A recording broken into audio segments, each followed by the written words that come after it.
The fact that we saw an unprecedented number of people voting this year, particularly minority people, voting this year, letting their voices be heard, this year is proof that his dream is still alive. What was his dream? Gosh, he had such a big dream because today we're still in it. We're still living it. We're still feeling the effects of one man's dream. What was his dream? His dream was equality for all people. No matter what your race, gender, equality. A level playing field. Let's integrate rather than segregate was his dream. His dream was to fight evil, not people. His dream was we all should have the same opportunity to be successful as we want to be in the United States of America. That was his dream. That was the essence, the core of his dream. Now, I think the question, is his dream still alive? I think that's a great question, but I think that there's a better question. I think that there's a better question that I want to entertain really quickly. I think, is his dream still alive? Yes, his dream is still alive. But here's a better question. The better question is, how do we keep his dream alive? It's not just that stay alive. We have to, there's something that you and I, when I say you and I, we included, because I hear the sound in my voice too. There's some things that we must do in order to keep his dream alive. Is his dream still alive? Absolutely.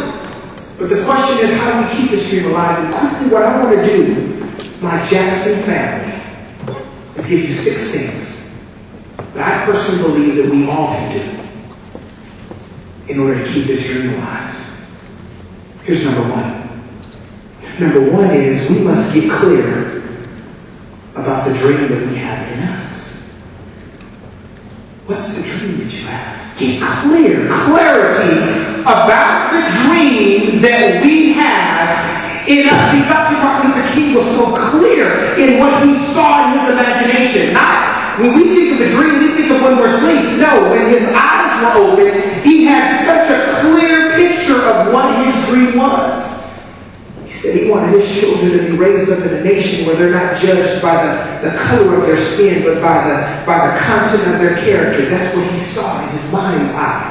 That was his dream. He said he wanted to see in a state like Alabama, where racial tension was at its highest level in this particular state, he wanted to see black little young boys and black little girls join hands with white little boys and white little girls. And sisters and brothers. He said, I have a dream. And he was clear. We must be clear. What's your dream? What do you want to do with your life? What do you see? You want to be a doctor? Can you see? You want to be a lawyer? You want to be a judge? You want to be a chef? You want to be a veterinarian? You want to be a speaker? You want to be a baseball, football, basketball player? What do you see? We must get clear about the dream that we have inside of us. That's how we keep his dream alive. And let me just say this to you about your dream. Whatever it is, it's good enough. Sometimes we think if we're not here to change the world, it's not big enough. No. Whatever you have inside of you is enough. But we must get clear on what that dream is inside of us. Here's number 2. Once we get clear, number 2 is we must write it down on a piece of paper. Somebody said, what are you talking about? Write it down on a piece of paper? What am I going to write it down for? What's the power in writing it down? Well, I'll tell you this. Barack Obama, in the 3rd grade, he wrote down on a piece of paper, I will be the president of the United States of America. He wrote that in the 3rd grade.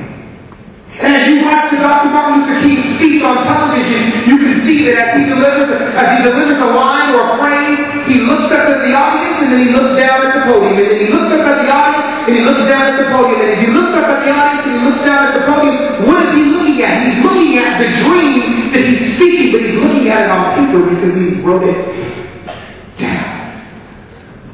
Take the vision that's in your mind and write it on a piece of paper. And if you've ever lost a term paper or homework paper before in your life, this is one piece of paper that I don't want you to lose. You keep this piece of paper like you cherish your cell phone. You write it down and you keep this piece of paper everywhere you go. You say, well, Kevin, what are you talking about? Did you write yours down? Yeah, mine started with a piece of paper, but then once I started seeing my dreams become a reality, it turned into a folder of dreams. I carry it with me wherever I go. Step number 2 in keeping his dream alive is taking a pen and a piece of paper today and writing the dream that you have within you down onto a piece of paper. And you cherish that like you cherish your cell phone. Once the paper rips and it gets too old, you rewrite it and put another one in your pocket next to your cell phone. Number 3. What must we do to keep his dream alive? Number 3, we've got to speak it, talk about it to everybody you know, friends, family, your foster parents, your real parents, your grandparents, your homies, your homegirl. Talk to them about the dream that you have. Speak it out of your mouth. All day, all the time, teachers, if you're ever talking in class, make sure that when they say, well, why are you talking? You say, I'm talking about my dream. There's something powerful about speaking it out of your mouth. Everybody know who Muhammad Ali was and is, right? Ali was known to be his greatest.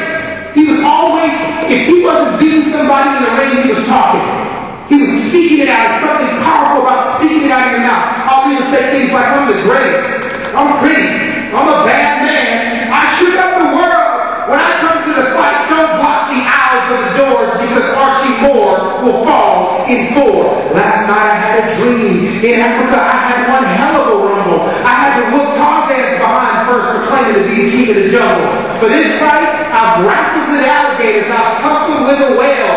I've handcuffed lightning and put thunder in jail. You know I'm bad. I've murdered a rock. I've injured a stone. I've hospitalized a brick. Man, I'm so bad I make medicine sick. I'm so fast, man, I can run through a hurricane and don't get wet. When George Foreman meets me, he's going to pay his debt. I can drown a drink of water or kill a dead tree. Wait until you see